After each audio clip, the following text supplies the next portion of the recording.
Hi everyone, welcome to my channel. இன்றைக்கு நாங்கள் வீடியோவில் ஜெலி செய்ய போகிறோம். ஆனால் இந்த நாள் மாதிரி இல்லாமல் கொஞ்சம் டிஃப்ரெண்ட்டாக எப்படி செய்கிறேன்னு சொல்லி பார்க்குறதுக்கு வாங்க வீடியோக்குள்ளே போவோம். நான் இன்றைக்கி 2 ஜெலி பேக்கெட் எடுத்திருக்கிறேன். ஒன்று ஸ்ட்ராபெரி, ஒன்று ப்ளூபெரி. உங்களுக்கு தேவையான ஃப்ளேவரில் கலரில் நீங்கள் சூஸ் பண்ணி எடுத்துக்கொறையிலும்.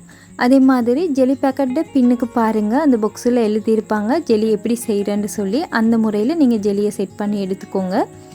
இப்போ நான் 2 பவுல்லையும் ஜெலி பேக்கெட்டை உடைச்சி சேர்த்துக்கிறேன். அடுத்து நான் ஒவ்வொரு ஜெலி பேக்கெட்லேயும் ஒவ்வொரு டேபிள் ஸ்பூன் அளவுக்கு சீனி சேர்த்துக்கிறேன்.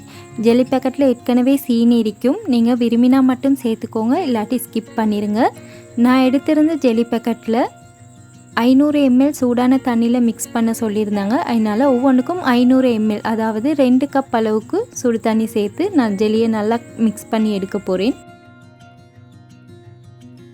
ஜெலியை நல்லாவே கரைச்சி எடுத்துக்கோங்க. கீழே ஜெலி இருக்கும், அதனால் எல்லாத்தையும் நல்லாவே கரைச்சி எடுத்ததுக்கு போகிறோம் நல்லா ஆற வச்சிடுங்க. ஆறினத்துக்கு போகிறோம் ஃப்ரிட்ஜில் வச்சு ஜெலி செட் பண்ணிக்கிற வேணும். அடுத்து இது மாதிரி ஒரு பாஸ்கெட், அப்படி இல்லாட்டி ஒரு கேக் ட்ரே ஏதாவது ஒன்று எடுத்து அதில் நல்லாவே பட்டர் பூசிக்கோங்க. பட்டர் இல்லாட்டி நீங்கள் எண்ணெயும் பூசிக்கொறையிலும். நல்லா பூசினீங்கன்னா மட்டும்தான் எங்களுக்கு ரிமூவ் பண்ணி எடுக்கிறதுக்கு லேஸாக இருக்கும். அதனால் நல்லாவே பட்டர் பூசிக்கோங்க.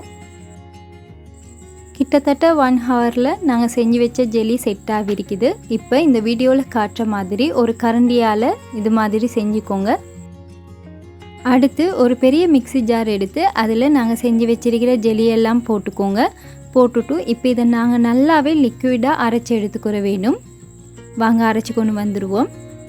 ஜெலியை நல்லா பிளெண்ட் பண்ணினதுக்கு பிறகு இது மாதிரி தான் இருக்கும். இதை நாங்கள் பட்டர் பூசி வச்சுருந்த பாஸ்கெட்டில் ஊற்றிட்டு இன்னொரு 20 நிமிஷத்துக்கு ஃப்ரிட்ஜில் வச்சு செட் பண்ண வச்சுருங்க.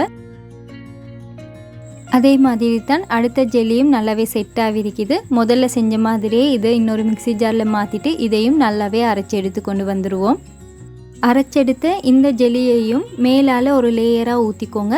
மேலால் லேயர் ஊற்ற போக்குள்ள கீழே இருக்கிற ஜெல்லியும் நல்லாவே செட் ஆகிருக்க வேணும். அப்போ தான் எங்களுக்கு 2 ஜெல்லியோட கலருமே வெவ்வேறையாக பார்க்குறதுக்கு நல்லா இருக்கும்.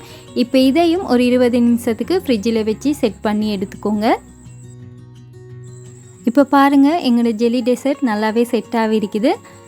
இப்போ இதை இந்த வீடியோவில் காட்டுற மாதிரி ஒரு ஸ்பெச்சுலாவால் எடுத்துடுங்க. அப்போ தான் ரிமூவ் பண்ணுறதுக்கு லேஸாக இருக்கும். மேலால் இது மாதிரி ஒரு பிளேட் வச்சுட்டு மற்ற பக்கம் திருப்புங்க. டேஸ்டான ஜெல்லி டெசர்ட் ரெடி. இந்த டெசர்ட் ஜெல்லியோட புடினும் சேர்ந்த மாதிரி அது மாதிரி ஒரு டேஸ்ட்டில் இருக்கும். கட்டாயம் நீங்களும் செஞ்சு பாருங்கள். உங்கள் வீட்டுக்கு வர கெஸ்ட்டுக்கு நீங்களும் இது மாதிரி செஞ்சு கொடுங்க. இந்த வீடியோஸ் உங்களுக்கு பிடிச்சிருந்தா மறக்காமல் சப்ஸ்கிரைப் பண்ணி சப்போர்ட் பண்ணுங்கள். இன்னொரு ரெசிபி ஒன்றோட உங்களை சந்திக்கிறேன். அது வரைக்கும் bye, take care and thanks for வாட்சிங்.